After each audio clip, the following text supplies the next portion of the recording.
Дэлхийн монголчуудын хэмжээл радио 88.3-ыг сонгон сонсож байгаа сонсогч танд баярлалаа. 7 өнөө бүрийн даваас баасан гарагч 9 цаг 10 минутанд та бүхэнд хүрдэг. Ямааны махан халуун дөрн нөрөтэй Hot Topics нэвтрүүлэг эхлэхэд бэлэн болсон байна. Hot Topics нэвтрүүлгийг радиогийн 2 дугаар студиэс церемонтой болон аашмуутай хөтлөгч Ари нар хамтран хүргэдэг. Найруулагч Чимбат ажиллаж байна. Өнөөдрийн манай Hot Topics нэвтрүүлэгтээ Монс хүнсийн өвдөст өдгөрүүлсэн бараг шүн хамтран ажиллаж байна. За мөн өдөр бүр бэлэгтэй Ондоо Boombox хамтран ажиллаж байна. Өглөөний минь Ари сайхан амарсан уу? Өглөөний минь сайхан амарлаа. Сайхан амар уу? Сайхан амарсан. За Hot Topics нэвтрүүлгийн өчигдрийн YouTube-ийн комментар бүгдээрээ эхлэе те. За эндээс чук V2V эхний комент бичлээ. Аричудаа сонсох хэрэг явдалд дурлах хоббитой амжилт залуусаа гэсэн бол би Жулия сайн уу Аринуудаа шинэ 7 оны мэд хөргий ингэж та хоёр минь эцэст орж ирлээ гинэ. Энд нөгөө Memorial Day чи одоо юу гэдэг нөө дайчдын алдрыг дурсах өдөр лөө. Тийм тий. Энд одоо Memorial Day одоо маш удаан 7 хоног өнгөрөө та хоёрыгаа ирэхээс өмнө YouTube channel ухаад олигтойхон юм байдаггүй. Миний хувьд шүү дээ. За амжилт Аринуудаа мөн чи хүлээлээ дээ гэж хэлэх гээд байна шүү гэж байна. За нөгөө би өчтөр Доюн гэд доо хүү нөлөө юуныхаа сонсож байгаа комментиг үлсэн чинь бас энэ дээр солонгосоор бичсэн байсан. Би нөгөөхийг айгу орчуулж ирсэн чи одоо мартчихлаа. Би уг төрөө орчуулж ирсэн. Ааха. За уян гэж Шотландаас сонсдог шүү баярлаа гэсэн байна. За ингээд бас их нөө сонсдог манай Hot Topics-ийг сонсдог манай радиог сонсдог хүмүүсийн юу нэмэгдэл байна. Миний мэддэг. Байж байгаарай. Нэг коммент байгаа. Биний бүр ингээд уншмаар байсан. За баясгалан 67 тэгдөрөө.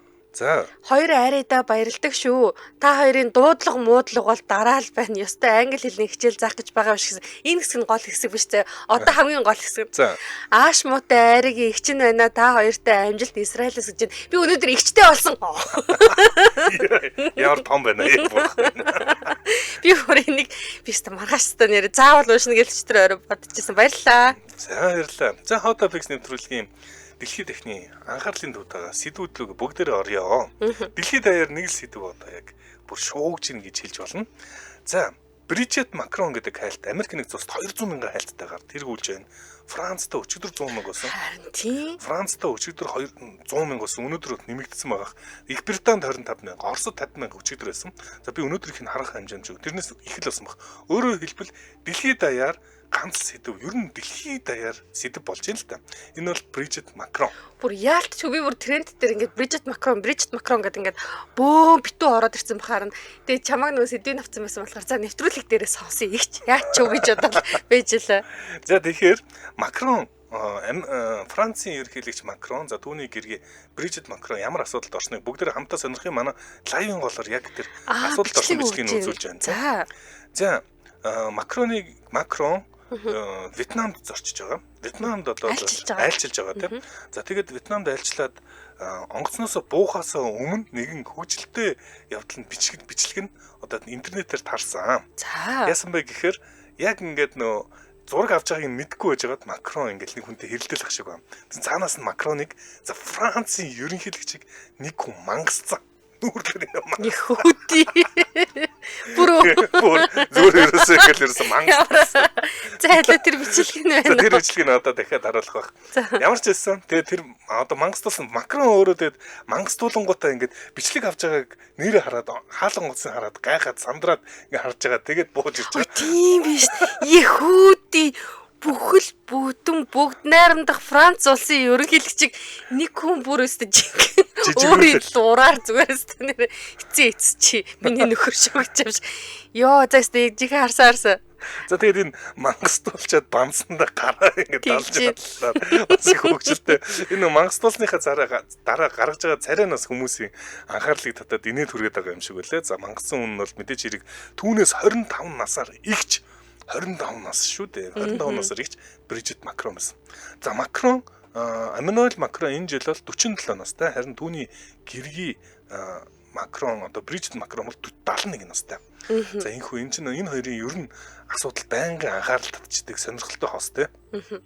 Нөгөө үдээ хачраа хайрын түүхээр нь орж исэн л та. Тэгээд ер нь бол их л дурлсан юм байлээ. Тэгээ магадгүй энийг би ингээд би айхтар романтик хүн биш ч гэсэн хайр дурлал мурлал гэдэг юмд чинь их айхтар итгэдэггүй хэрнээ энэ хоёрын яг энэ юуг нь харчаад одоо ингээд 25 насны зөрүүтэй те багштай дурлсаар агаал тэгэл том болол аваа суусан хүн гэхээр мэдгүй ямар нэг юм байсан л хэлгүүдэй гэж боддоо штэ. За тэгээд Брижит Макрон чинь энэ багш нэсэн 25 40 настай байхдаа 15 настай Макрон хичээл заажсан байгаа юм. За тэгээд Макрон би чамтай заавал сууна гэдээ амлсан гэдэг. За тэгээд амлсандаа үрээд түүнийг авч суусан гэдэг. За тэгээд түүнийг болохоор энэ нөгөө урлагийн багш нас юм уу та. Тэгээд хүмүүс хөгжилтэйгээр янз янзаар интернетээр нэг янз янзаа энэ одоогийн үйл явдлын тухай мангастуулсан тухай үлгэж аваад инэт өнцгөөс нь бичиж л та. За урлагийн багш нь ингээд дахиад нэг урлаг юу хичээл соёл зааж өгч гин гэж зарим нь хэлж гин. За тэгээд зарим нь болохоор бас их инээдтэй. Вьетнамын одоо сэтгүүлчид юу гэж байгаа гэхээр Макрон Ханоиг түүнийг даллалтаар биш цохилтоор өгтлээ гэж хэлсэн. За Францад бол илүү тийм гоёор хүлээж аваад байгаа юм шиг үлээ. Ер нь их тийм бас энэ хоёрын хайр дурлалт их дуртай юм шиг үлээ шүү дээ. Францын Twitter болохоор эднүсийн хоорондоо хэрэлдэх нь хүртэл уянгалаг юм аа гэлээ. Яа. Зарай штэ. Макрон Эммануэль Макрон өөрөө гарч ирээд бид хоёр зүгээр л тоглож исэн юм аа тэгээд нэг мэдсэн дэлхийн геополитикийн сенсац болж өөрлөө гэл өөрөө тэрийг мэдсэн байсан. Энд гэхдээ одоо нөгөө машин бариач юм уу үзэж амжаагүй хүмүүстэй би одоо үйл явдлыг ярьж өгье л да. За онгоцны хаалга нэгдсэн бүхэл бүтэнтэй бүгд нар Франц улсын ерөнхийлөгч ингээд ил гарцсан түүний нүдэн дээр л ээж их үед нэг далдаас нэг гарч ирээд ялчгүй мангастаж байна. Тэгээд сандарсандаа байна хүн бантангуудаа ингээ хөөргө сайн байцгаана гэд гэрэн дээр гардаг шиг л тийм юм. Энд гэдэг үнэхээр хөөрхөн хөвчлэг байна ингээ нэг тийм би ингээ дотроо бодож ин л дээ нэг тийм ингээ сөргөжүүлэхтэй нэг тийм муухагаар харах ч юм уу магадгүй энэ хэмжээний дотно гэдэг чинь тэгэл одоо гоё л мэдрэмж хэлгүү дээ. Одоо харин мэдгүй юм. За тэгээд ийм байна. Янз Твиттерээр бас янз өнцгөр нь одоо хүмүүс бичиж байна л та. Ингэсэн байна. Макрон ер нь их залтай нөхөр. Тэгээд Макрон НАТО-гийн асуудлаас зугтсан, Европын холбооны асуудлуудаас зугтсан. Гэхдээ тэр Брижиттэй зугтаж чадсангүй гэх. Яа. За одоо яг бичлэг нөгөөж чинь. За онгоцны хаалга нэгтлээ. Тусгаар улсын ерөнхийлөгч тэнд одоо ингээд бэлхнээ зогсож байна. За яг одоо зогсож л та хөөх юм цаашаа гарсан нэг юм хэлээ л. Тэгсэн чинь энэ тийм бүр үнэхээр хөвгөлтэй юм аа ёо. Кинон дээр гардаг шиг л хэсэг болсон. Харин тийм хүүхд. Дараатлаа мангастуулаад. Бүр хоёр гараараа байна шүү дээ. Нэг гараараа тий. Йоо тэгсэн бантж байгаа хэсэг хөөх юм. Мэдхгүй бүр нэг хөөрхөн санагдаад. Гэхдээ энэ бас нэг тийм хэрэлдэж байгаа юм шиг мөртлөө бас нөгөө хүмүүсийн хайрыг л хүргээд байгаа юм шиг үлээ. Яг хосод бол ийм зүйл бол байх штэ тийм. Тэгээд хөөрхөн санагдаад байгаа юм шиг үлээ. Тэгсэн чинь сов дундрах эвгүй уянгалдаг юм бэ гинэ. Энэ нөгөө уянгийн хувьд бол аригүний л уянгойсэн шүү. Яг Макрон бол миний уянг гэж хэлээгүй. Энэ бол аригүний хувьд л уянгойсэн шүү. Франц өнцгөөс нь л хэлж штэ. Йоо. Зэн тэгтээ үнэхээр сон. За тэгтээ Макрон бол одоо Вьетнам улсад зүүн өмнөд Азаар хийх айлчлалаа эхэлсэн. За энэ бол бас улс төрийн бас ашиг хонжоо их эрэлхийлж байгаа ийм айлчлал болоод байна л да. За яагаад ингэж Вьетнамаас эхэлсэн? Франц ч өөрөө Азида колоничлогч байсан. Би түрүүн чамаас асуугаад ямар орн гэлээ? Вьетнам. За энэ одоо Вьетнам, Лаос тэгээд Камбож хэсгийг ерөнхийд нь Френч Индочайна буюу Францын Индочайна энд хятад гэж нэрлэдэг байсан тий. За тэгвэл Вьетнам ч өөрөө одоо миний мэдхийн коммунист улс тийм үү? Ерөнхийдөө хаалттай. Тэгтээ харьцангуй нээлттэй ч одоо засаг дэглэмийн хувьд бол хаалттай улсаа. Гэвч одоо колоничлж исэн Франц гэдэг улстайгаа стратегийн өндөр хэмжээний түнш гэдэг гэрээ байгуулсан. Энэ нь ерөнхийдөө бол Европ ТВ-с Вьетнамтай яг энэ төвшний гэрээ хэлцэл байгуулсан анхны улс нь Вьетнамын хувьд Франц байд юм байна. За тэгээд яг одоо ингээд тодорхойгүй нөхцөл байдал зөндөө үүссэн байна. Юу вэ гэхээр за Трампын хоёр улсад одоо Франц ч өөрөө Европлогтой орчин тийм үү? Европын холбооны эсрэг тавьсан одоо эдийн засгийн хориг байна. За Вьетнамынх нь өөрийнх нь эсрэг тавьсан Трампын яг эдийн засгийн хоригийн үед Франц зүүн өмнөд Азийн айлчлалыг Вьетнамаас эхэлж байгаа нь ашиг сонирхлын хувьд болохоор илүү дээгүүр Вьетнамыг тавьж байгааг харж байна. Яагаад гэхээр Хятадтай Вьетнам ч өөрөө зүү одоо өмнөд тэнгисийн хувьд асуудалтай байдаг. Газар нутгийн маргаантай одоо ч байсаар байгаа. Яг энэ үе дээр болохоор Франц за ингээд хятадтай нөхцөл байдал хүндрэх юм бол ард чинь Франц байгаа шүү гэдэг ийм одоо ойлголт өгөх гээд байна гэдэг ийм мэдээллүүдийг бол яг одоо барууны хэвлэлүүд бол бичиж байна л да. Яагаад энэ Макрон ингээд Вьетнамаас эхэлж үү? Яагаад колоничлжсэн улсаас эхэлж үү? Ард талд нь юу байна? Яагаад тэр Индонезиас ч юм уу эхлээгүй гэх мэтчлэн бичигдээд байгаа нь одоо юутай Вьетнамтай уулзаад Вьетнамын төрийн тэргүүнтэй хид хідэн гэрээн дээр гарын үсэг зурсан. За энэ гэрээнд нь болохоор юу багтсан бэ гэхээр за нэгдүгürt онгоц худалдаа авах гэрэн дээр гарын үсэг зурсан. За цөмийн энергийн түвшинд хамтран ажиллана. Төмөр зам дээр хамтран ажиллана. За тэгээд нэмээд одоо сансраас дэлхийг ингээд нөгөө дэлхийн хяналтын observation ч одоо хяналт хийх дэлхийг л ингээд ажиглал хяналт энэ гэсэн үг байлгүй. Энэ төрлийн хиймэл дагуулууд дээр хамтран ажиллана. За тэгээд нэмээд бас вакцин гэх мэтчлэн зөндөө олон иймэрхүү маш олон хамтын ажиллагааны гэрэн дээр гарын үсэг зурсан юм байна. Тэгэхээр Макроныг болохоор за Трампыг ингээд одоо тарифаар ингээд дарамтлаж байгаа үед нь зүүн өмнөд Азид хийж байгаа айлчлалыг үнэхээр хүмүүс ойроос ингээд ажиглаад байна л да. Хаана ямар улсуудтай ямар гэрээ байгуулах нь энэ нэг ёсондоо одоо Францын ингээд мөрийг Азид тавих гэж байгаа хэрэг болоод байна. Одоо ялангуяа чи төрүүлсэн нөгөө том асуудлуудаас өөрөө зүхтаад байгаа хэрнээ Азид ирчээд ингээд хөөх юм нэг мангастуулаач болтгоо ингээд гэрэн дээр гарын үсэг зураа яваад байгаа маа гэд яг ийм болоод байна. Тэгэхээр ямар ч тач Вьетнамчуудын хувьд болохоор Францтай одоо хамтын ажиллагаа болон одоо дипломат харилцаагаа нэлээд дээд түвшинд өндөр түвшинд тавьж өндөр хэмжээний стратегийн түнш гэж дунд хэмжээний ч мөгөж байдаг юм шиг байна шүү дээ. Өндөр хэмжээний гэдэг нь бол нэгдүгээр бичигдсэн байтэ. За Вьетнамчууд бол яг энэ зүүн өмнөд Аз буюу Хятадын өмнөд тэнгист хятадууд Маньчжин улсын үед зурж исэн газрын зураг 9 зураас газрын зураг гэж харуулад тэрийг урдаа бариад энэ одоо өмнөд хэсэг манай хэсэг энэ хэсэг манай хэсэг гэд тэгээд дайраад идэг. За тэр нь бол бүр ингээд арай дэндүү ингээд бүр зүлхийж ороод ерөөсөө Вьетнам, Индонез, Филиппиний бүр яг ирэх дагуу бүгднийг ингээд дээрлэхүү байдлаар хэм өмнөд тэнгисийн өөрийн гэж одоо зарлаад байдаг. За энэ нь бол одоо маш их одоо хурцдмал байдлыг үнэхээр бий болгож байгаа. Хятад бол одоо юу гарвал гал нээвэл одоо энэ хэсэгт гал нээж магадгүй. Тийм ч учраас Хятадын Батлан амлахын зардал маш их өсөж байгаа нь ерөөсөө хуурай тэнгисийн хуурай газрын зэрэгтэй биш дандаа юу л хийж байгаа. Тэнгисийн зэрэгтэй хийж байгаа. За тэр нь шалтгаан нь бол мэдээж хэрэг өмнөд Хятадын тэнгистэй л холбоотой. Стратеги энэ дотор янз янзын баялагууд байгаа. Малакагийн хоолой илүү. Малакагийн хоолой санагдаад байна. Яг нөгөө нэг худалдааны ингээд бүр яг цэвэр шугамыг хятад өөрсдөө дангаараа эзэмших гээд Малакагийн хоолой ч одоо ингээд хамаг ингээд усан онгоц тээвэр ингээд зорчдөг одоо хэсэг юм байна л та. Тийм тэр нөгөө юуны Индонез болон юуны Сингапурын дундуур байдаг хэсгээр Азийн баг ихэнх одоо юунууд худалдаа 8 гүйж байгаа. Тэрийг давах гээд Таиландын дундуур нэг гол одоо юу сууг татна гэж ярьжсэн. Тэр нь бас ямар ш болж байна. Ямар тач зүүн өмнөд Аз дотроо Хятадын эсрэг хамгийн том зогсож чаддаг, дуурч чаддаг улс бол Вьетнам байгаа. За түүнийхэж магадгүй хариу гэх юм уу Вьетнам руу маш олон хөрөнгө оруулалтууд барууныхан Азууд, Японууд бүгд хийхээр болсон. За Вьетнам бол одоо тун удахгүй Япон, Солонгос шиг ч юм уу нэлийн хөгжинг болох нь баг тодорхой болчлаа гэж хүмүүс л яриад байгаа. Азийн дараагийн баг гэдэг л шүү дээ. Одоо 100 сая ойролцоогоор 100 гаруй төгссөн тийм сая хүн амтаа нэлийн тийм хүчрхэг гүрэн гарч ирэх гээд байгаа. За тэгэд Франц тэрийг нь бас ашиглах гал байгаа юм байна л да боломжийг тий. Бас нөгөө нэг мангастуулж байгаа ч гэсэн.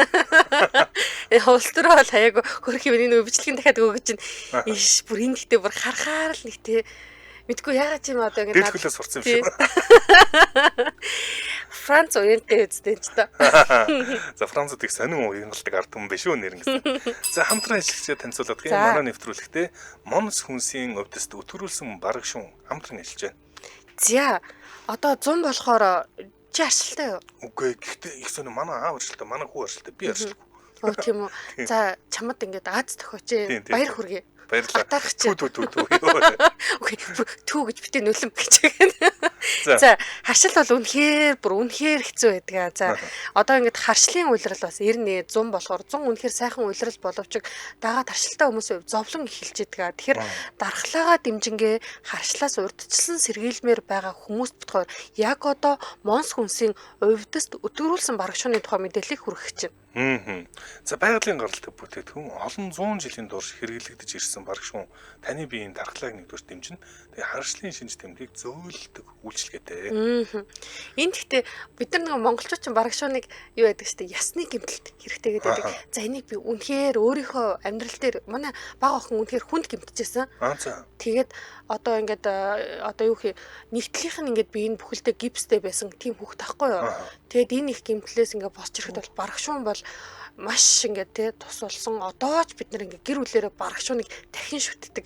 Яагаад гэхээр тэр гэмтлээс бараг шуун байгаагүй бол магадгүй манай охин босч ирэх байсан мөг би мэддэггүй байхгүй. Тэгэхээр би бараг шууныг үнэхээр дахин шүтдэг. За нэмээд манай ээж бол супер ашилтай заяа. Ёо энэ зуныг бараг ингээд үнэрлдэг ч юм уу гүч юм уу гэхээр санагддığım л та. Харин харшил нэрээ гэл ингээд хамар нь таг битүү. Тэгээд ингээд хөөх юм нулимсан гоож ингээд нэг тийм улаан нүдлэл явж идэг байхгүй. Ингээд харахад хэцүү шттэ тэр настай хүн тийм байдалтай байгаа харахад тэгсэн чинь нөгөө охиныг дагаад бид нар гэр бүлээрээ барах шуун хэрэглээд эхэлсэн чинь ээжийн харшил гайг болцоохгүй. Тэгэхээр зундаа ерөөхдөө бидэд барах шууныг бол тогтмол зундаа биш ерөөхдөө л манай гэр бүлийн байнгын хэрэглээ барах шуун байдаг. За тэгэхээр яг 100 ирсэн харшлын яг энэ үйлрэлт та бас харшлын асуудалтай тэмцмээр байвал бараг шууныг бас санал болгож байна. За энэ бол эртнээс бас ингэ ашиглаж эхэлсэн зөвхөн ганц ингэ харшлын зөөлөлөд зогсохгүй олон талын ач холбогдолтой гайхамшигтай бүтээгдэхүүнийг монос бүтээж одоо гаргаж ирж байна. Тэгэхээр элэг бөөр цүсний гэх мэт өрөвсөл дарнаа. За эдээс нөхөн төлчөхөд эрчимжүүлнэ. Ясны хугаралт бэртэнгийн эдгэрэлтийг хурдсахнаа. За тэгээд хүний эрдэс тижэл дутагдахад бол одоо дутагдлыг хангачна, нэмээд одоо дархлаагийн сайжруулан зүрх судас эрхтэн системийн үйл ажиллагааг дэмжнэ. За хотоод улаадаг, шархалдаг нэг тийм хорсоод яваад идэх хүмүүс байдаг да. За энэ хүмүүс бас барах шуныг гэхдээ ингээд нэг өдөр ч юм уу уугаад 2 удаа болио 7 хоног уугаад зогсох биш тогтмол хэрэглэх ёстой. Мэдээж эмчээс асуун л та. За тэгэхээр та Monos Foods гэдэг Facebook-оор хагаад дэлгэрэнгүй мэдээллийг аваарай, лайк дараарай. За 88 53 Тэг8 99 гэдэг дугаараар бас хамтран ажиллах дэлгэрэнгүй мэдээллийг утсаар авч болох юм байна. 88 53 Тэг8 99. За худалдаалсан өдрүүлсэн бараг шөнө Monos-ийн бүх эмийн сангаар болон бусад эмийн сангаас худалдан авах боломжтой. Утсаар салгааж захиалаад хөргүүлээд авах боломжтой. Тэр нь 181883 те. 181883 манай нэвтрүүлэгтээ Monos хүмүүсийн өвдөс төтөрүүлсэн бараг шүүн хамтран ажиллаа баярлаа. Баярлаа. Зя hot topics нэвтрүүлэг үргэлжилж байна. Зя дараагийн мэдээлэл рүүгээ орцгоё. Зя дараагийн мэдээлэл яа харахгүй яг одоо хэрвээ та тренд рүү Google тренд рүү орж үзэх юм бол баахан дуучдын нэр нэг нэгээр ороод ирсэн байгаа. За ингээд Gwen Stefani өөр хин бэ Jennifer Lopez, Janet Jackson байна, 50,000 хайлттай байна. Jennifer Lopez 20,000, Gwen Stefani 20,000 хайлтайгаар Америкийн нэгдсэн улсад одоо тэргүүлж чинь баахан дуучдууд орж ирээд байна те. За яагаад энэ хэд маань ингээд ороод ирсэн бэ гэхээр одоо яг одоо би цагийн баримжаа байх мэдгүй байхгүй шугаас мэдгүй. Надад хүн заасан ч би ойлгодог ч үзээ. Тэгэхээр яг одоо эсвэл жаахан өмнө болоод дууссан Америкийн American Music Awards буюу одоо Америкийн хөгжмийн наадмын талаар мэдээлэл хүргэх гээд татаад аваад ирлээ. Яалтчгүй одоо ингээд нэг дуучдаар энэ тренд дээр ороод ирлээ л дээ. Тэгэхээр энэ жилийн наадмыг болохоор Jennifer Lopez хөдөлсөн. За тэгээд одоо энэ Benson Boone гэдэг залуу би болохоор би ятгаад нөгөө солгоо. Одоо энэ дээр би ингээд яг ийм дуутай шүү гэд ингээд хагас аялж өгөх юм бол хинч тэр дууг ойлгохгүй заяа. За утгыг яриад өгсөн дээр. Харин тийм ингээд би хүмүүст энэ дууг мэдхгүйгээд аялгууд хинч ойлгодог байхгүй юу. За Benson Boone гэдэг залуу бол бид нар за яг дууг нь мэдхгүй одоо хин гэдгийг мэдхгүй хүмүүс бол дуугийн сонсол уг нь бол таних юм. За тэгээд нэмээд Gloria Stefan гэдэг одоо энэ чинь country дууны нэлээд том төлөөлөгч байгаа ах. За алдарт нөгөө нэг No Doubt хамтлагийн Gwen Stefani байна. За тэгээд country дууны одоо ханхуу гэдэг байсан бол одоо бараг хаан гэдэг анги юу руу нэрлүүд өгч яваа Black Shelton. За нэмээд алдарт Janet Jackson. За тэгээд бүр домог болсон Rod Stewart гэх мэт ингээд дуучид яг энэ одоо юун дээр Америкийн хөгжмийн аварц дээр дуулж агаад одоо юугаа үзвэл за тэгвэл одоо сүүлийн үеийн комедиан бол одоо нэлээд алдаршаад байгаа Nikki Glaser гэдэг бүсгүй тэргүүтэй хүмүүс шагнал гартуулсан. Тэгвэл энэ удаа заяа ингэсэн.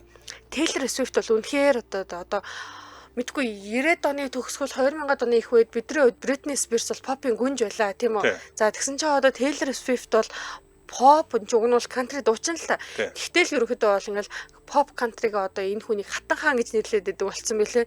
Beyoncé л ингээл нэг дэшээ дошоо ороод нэг тийм ягаад тэгэхээр энэ хоёр яг ингээд өөр өөртөө салбар нь өөр боловч хоорондоо нэг тийм өрсөлдөө өөж байгаа юм шиг нэг тийм ягаад ингэж би ярьж байгаа гэхээр мэдээллүүд нь тэгж гарч ирээд байдаг. За тэгэхээр Taylor Swift улаан ясны ёслол дээр оролцоогүй. Оролцоогүй. Тий. За оролцоогүйгээс нь болоо тэр хүн чинь одоо өөр ингэсэн хідэн мэдгүй одоо хідэн 100 сая фэнтэй чинь тий бөө юм болж байгаа юм байна. Яагаад Taylor оролцсонгүй? Taylor-ыг хэн оролцуулаагүй? Ингээд магадгүй ингээд нүг бэлтцсэн байсан чинь эцсийн мөчт нь хин төвөг болов. Хин нэгэн хүн даашинзын нураад хорлчуу гэх мэтлээ ингээд баг ингээд арталт нь хуйлдааны онол явж ин зэ нэг хүн улаан ясны ёслолтоо оролцоогүйгээс болоод Харин тийм ба штэ. Taylor Swift Amas гэдэг хайлт 200 мянга нийлээд ингээд Taylor Swift очиж байгаа мөн ингээд 100 мянга хайлт буюу 300 мянга хайлтаар 3 цаг 5 цагийн өмнөөс тэрүү одоо трендэлж эхэлсэн байна. За энэ одоо хайлт нь өөрөө AMA буюу American Music Awards гэдэг хайлт Janet Jackson-аас жишээ нь зүгээр 6 дахин их хайлттай ерөөс хамгийн гол сэдв байхгүй гэхэд л Taylor Swift ерөөсөө юу сенсац болж байна тий. Зүгээр л улаан ясны ёслол би өнөөдөр ормоорг байна гэсэн чинь л зүгээр зүгээр хуйлдааны онол яригчээд байна. Зүгээр л бүр юу одоо хамгийн том одоо од гэж хэлж болохоор байна шүү дээ Taylor Swift бол. За тэгэхээр энэ удаагийн наадам за алтарт Kendrick Lamar бол 10 төрөлт нэр дэвшиж байгаа. За өргөжлүүлээд Post Malone бол 8 одоо төрөлт нэр дэвшиж байгаа бол за Billie Eilish, Chappell Roan, Shabuzi гэх мэтчлэн 7 номинацид нэр дэвшээд за Taylor Swift бол бас ялгаагүй 8 дэвшиж байгаа. За чи өчтөр би яг санаад байхад чи SZA-гийн тухай яриадсан те SZA-гийн тоглолт моглох хэд зү SZA гэж би одоо юу дуудгийг SZA л гэсэн л те. Харин би тэг тэр дундаас нь за энэ SZA гэж дууддаг. SZA л ярьж байгаа юм шиг гэж бодсон. За тэгсэн чинь чинийх зүг байхгүй те бохом би ч одоо аялга муутай шүү дээ дээр их минь гэж. За тэгсэн чинь одоо яг одоогоор ингээд нэг хальт гарч ирсэн одоо тодорхойд байгаа би ялагчтаас нь хальт дурдъя. За тэгэхээр шилдэг R&B дуу гэдэг дээр SZA-гийн Saturn гэдэг дуу орсон юм байна. За энэ бодвол Saturn гэдгийг би англи аялга байхгүй надад. Saturn. Ёо.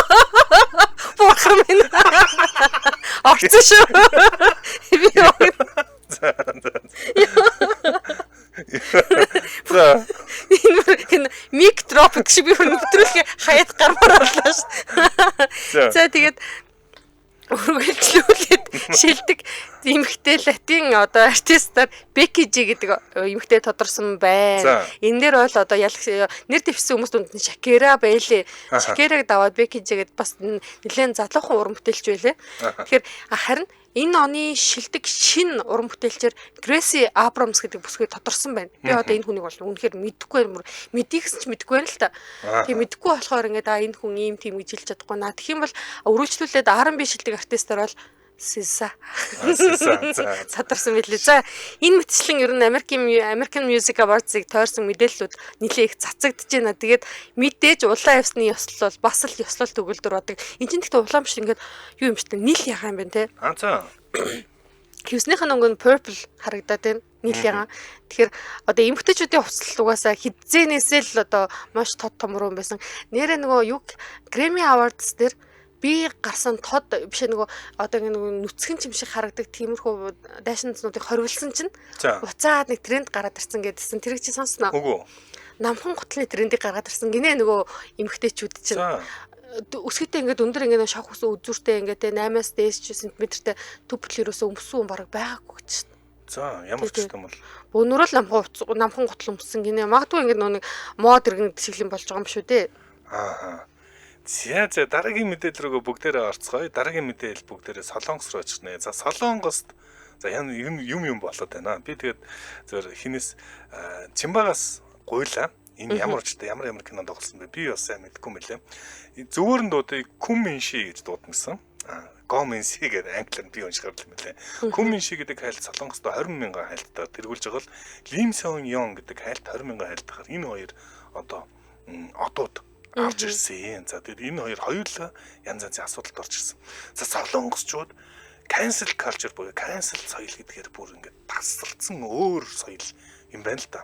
Cancel буюу ямар нэгэн мод ингээд анхаарлын төвд орж ирэл нэг сенсацд асуудалд ороод за тэгэл ерөөсөө баг карьер нь дуусах уу, чи амиа хорлох уу, яах уу гэж бүр ингээл ерөөс туулгачдаг.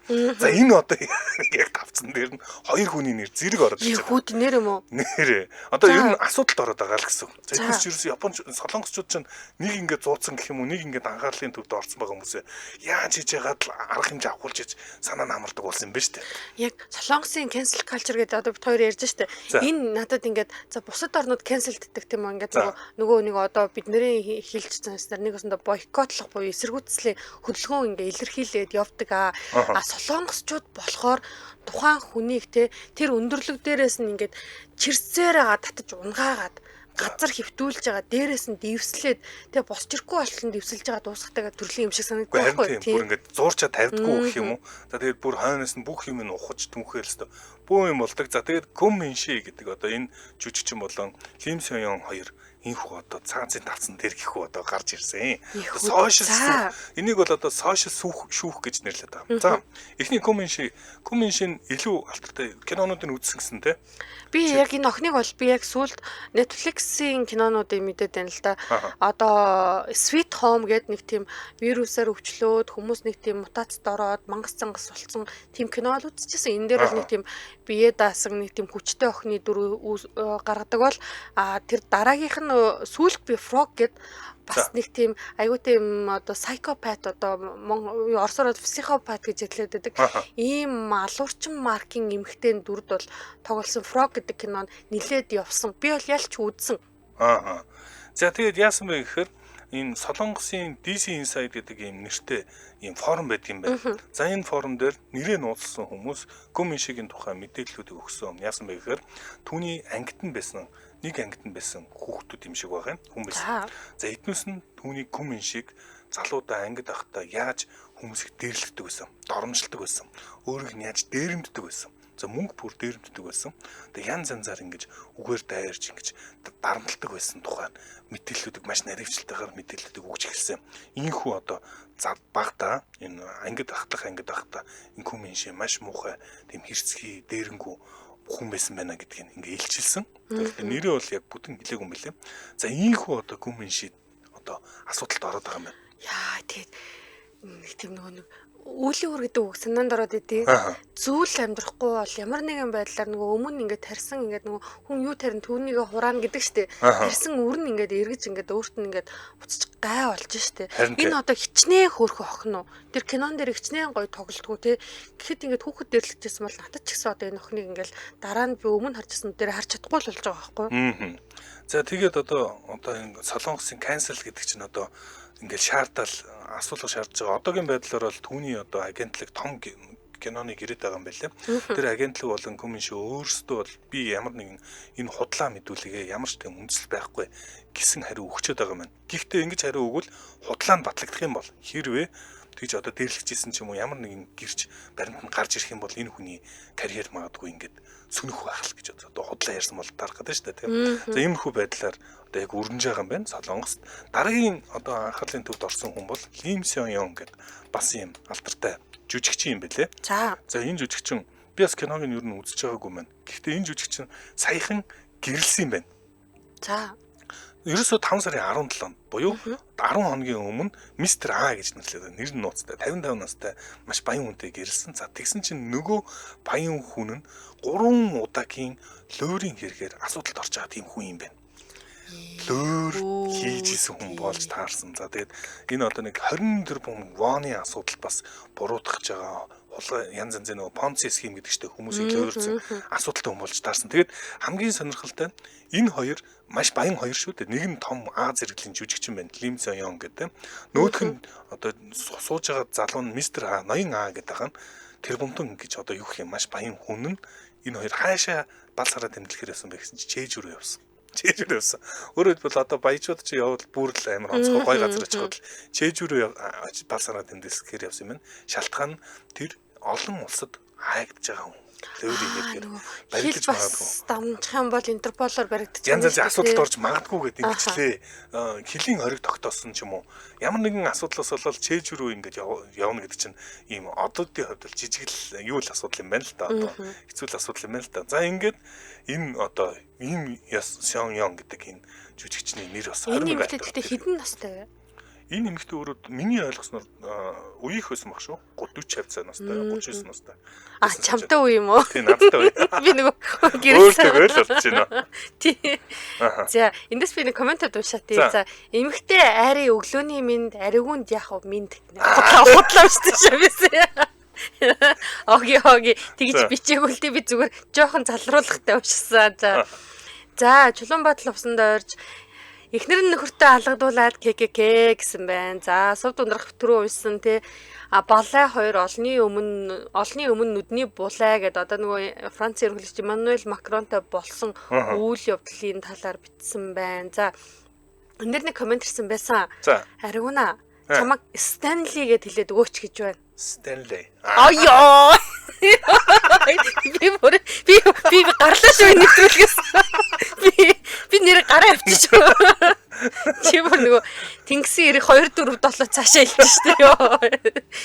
Аригуун гэхдээ нэг Стэнлиг аяг ойрлцоод хэлүүлсүүлийг орохоор байгаа манайхаа. Жишээ Стэнли. Ёо. За энэ Сувд ундрах ингэсэн байна. Солонгосчууд нэр амар бүлэд сэвцгэх юм аа. Монголчууд нь хайчууд нь юу жишээгээд энэ бүр ингээд миний бодлоор яг ийм соёлтой ардун өөр баг дэлхийд байхгүй хаа. Яг бүр ингээд cancel culture бүр утгаараа хөгжиж байгаа тий. Цаазын давчин шиг болоход хөгжүүлсэн. Одоо тэгээд яг нэг од ингээл асуудалд ороод ирвэл тэрийг бүр ингээд бүх асуудлыг ухаж агаад бүр ингээд яг сошиал шүүх шиг ингээд одоо яадаг тэндээ талцсан дээр явдаг. Тэгэд компаниуд ч бүр ингээд яг ингээд өөртөө холбоотой одууд ч юм асуудалд ороод ирэхээр бүр бүгд бүнжинсгөөчдөг юм билий бүрснээ сандарч айгаад бүү юм бол үнэхээр өөр одоо юу те. Энэ одоо тэгтээ мэдгүй заяа. За энэ дэр яг нэг амар хөрх аманда коммент өчтөн шүү. За ер нь солонгосчууд магадгүй cancel culture гэдэг юм хийгээд байгаа гэдгээ ч мэдгүй зүгээр л хүний модортой арт юм бич байгаа шүү. Зүгээр нөгөө талын өнцгөөс шүү дээ. Энэ зүгээр би яг энэ солонгосчууд үнэхээр хүний модортой юмаа гэж хэлээгүй шүү. Зүгээр бас магадгүй яг нэг тийм мууг нь үдчээс салдаг зуулттай нэг тийм нөгөө нэг одоо арт түмний нэгтэй ингээд улс үндэсний нэг тийм сэтгэл зүйн онцлогуд байдаг шүү дээ. Соёлынх нь нэг хэсэг болсон. Магадгүй тийм байж болох юм. Гүйцэтгэл өндөртэй юм шүү. Аяа за энэ. Угаасаа манайхан 2 орн зуудаг бол солонгосчууд зуусан шиг зуудаг. За хитэн төгрөг авцсан би. Хинээс хитэн төгрөг авцсан.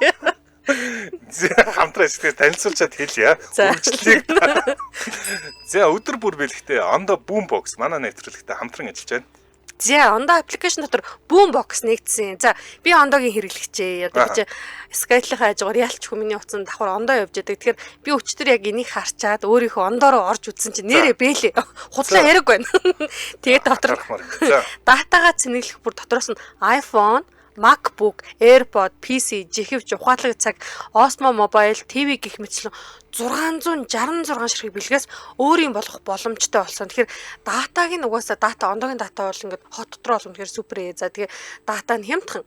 Датагаа цэнэглээд давхар бэлэг авах ийм боломжийг Ондохон гаргаж ээ. Татлаа. Шилэн үзэн дата унтсан баг. Ядчих дата тэмдхэн тэгээд дээрс нь бэлэгтэй. Харин тий. За мөн дээр нь Ондо хэрэглэгчдэд өдөр болгон нэг удаа хүрд эргүүлж бэлгийн харьцааны хэрэг олгож байгаа. Датагаа цэнэглээд гой ухаалаг бэлгүүд эзэн болох боломжийг Ондогийнхэнд өгж байгаа. Одоо iPad татаад өдөр бүр бэлгээ задлах боломжтой. Хамгийн гол нь iPad татах хэрэгтэй байна тийм. Бэлгийг эзэн болохын тулд. За тэгээд яагаад гэвэл бэлгийн харьцуудыг Ондогийн app дээр л задлах боломжтой. Одоо цэнэгэл Ондо цэг юм байна гэсэн байна. За тэгэхээр Ондо пас гэж багц байгаа. За Ондо пасаар цэнэглэх юм бол 7 хоног гэр эсвэл бүр он дуусл өдөр бүр 5 ГБ орно. Ондог би бүр гайхаад байдаг нөгөө дата нөгөө сүв хөөрүүлэхээр ингээд дивэрдэг штэ. Эднийх яг дата нь яг ингээд диврээд идэх байхгүй бүр ингээд яагаад гэдэг бэлгэлээд гэдэг юм уу цацаад гэдэг юм яах гэдэг юмэр нөгөө хэргэлдэг болохоор нөгөө би хэрэг өөр хэрэглэжсэн бол жоохон гатаархмаар л явдаг байхгүй. За тэгэхээр 7 хоногийн багцыг нэг ширхээр нь 90 хоногийн багцыг 6 ширхэг. За он дуслал дата багцыг 10 ширхэг ингээд бүүн бокс бэлгийн хайрцаг залгаварт эрх нь тус орж ирнэ.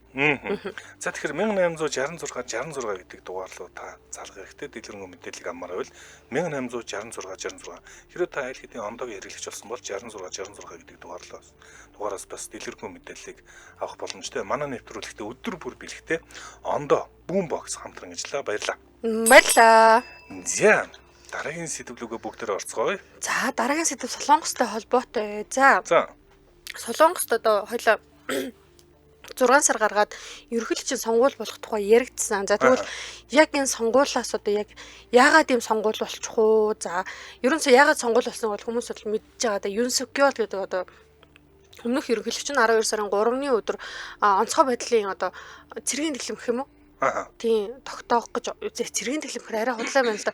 Маш л онцгой байдал гэх багтаа. Онцгой байдал тогтоох гэж оролдоо. За парламентын эсрэг санал хураагаад ерөнхийдөө Юн Сукёл бол өнгөрсөн за нэг 60 хоногийн дотор 4 сарын 4-ний өдөр татан буугдсан.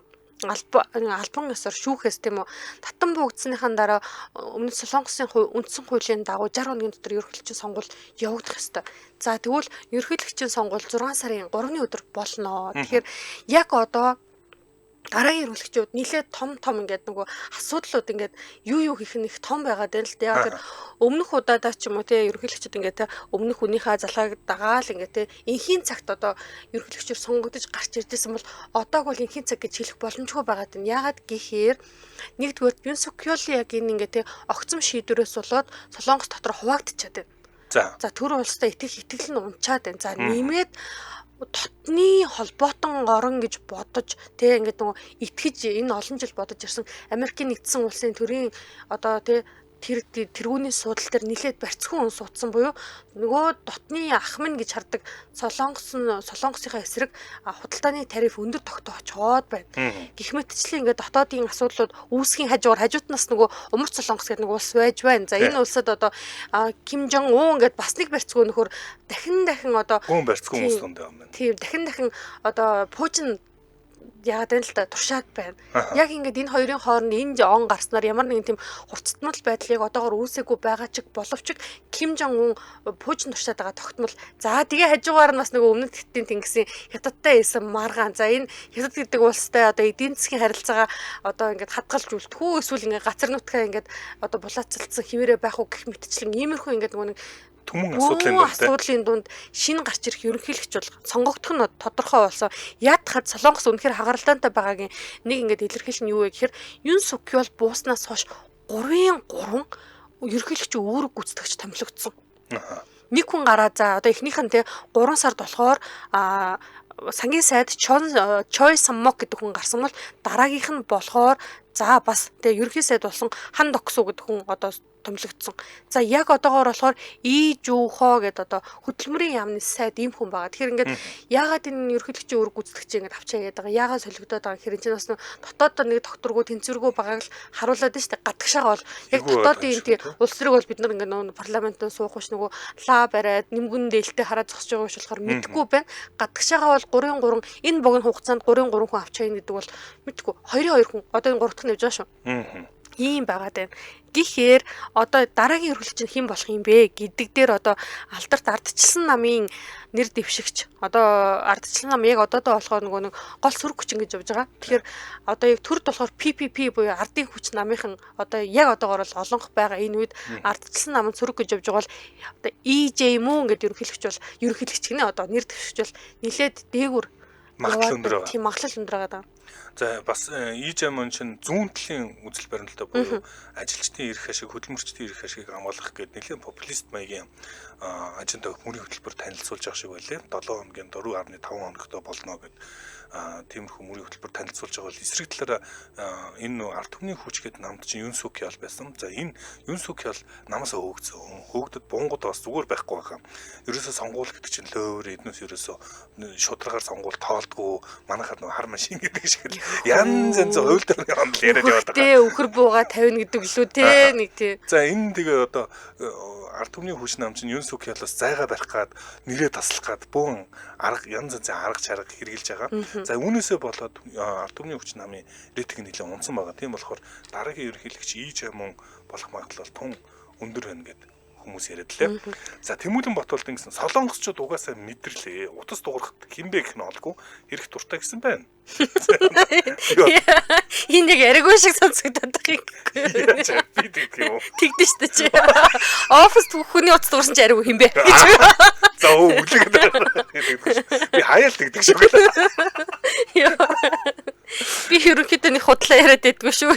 Яриаггүй яг доогор хөл рүү өшөглөөд байна. За худлаа яриад. За энэ үдэд манай өнөөдрийн Hot Topics нэвтрүүлэг өндөрлөх болсон байна. Монс хүнсийн удас төтгөрүүлсэн бараг шүү манай нэвтрүүлэгтэй хамтран ажиллаа. За мөн өдөр бүр бэлэгтэй ондоо Boombox хамтран ажиллаа. Сонсогчдоо өргөжлүүлээд радио мэдээгээ хүлээн аваарай. 10 цаг 10 минутаас манай эфир хөгжим төд нэвтрүүлгээр үргэлжлэх болно. Баярлалаа Ари. Баярлалаа Аригуна.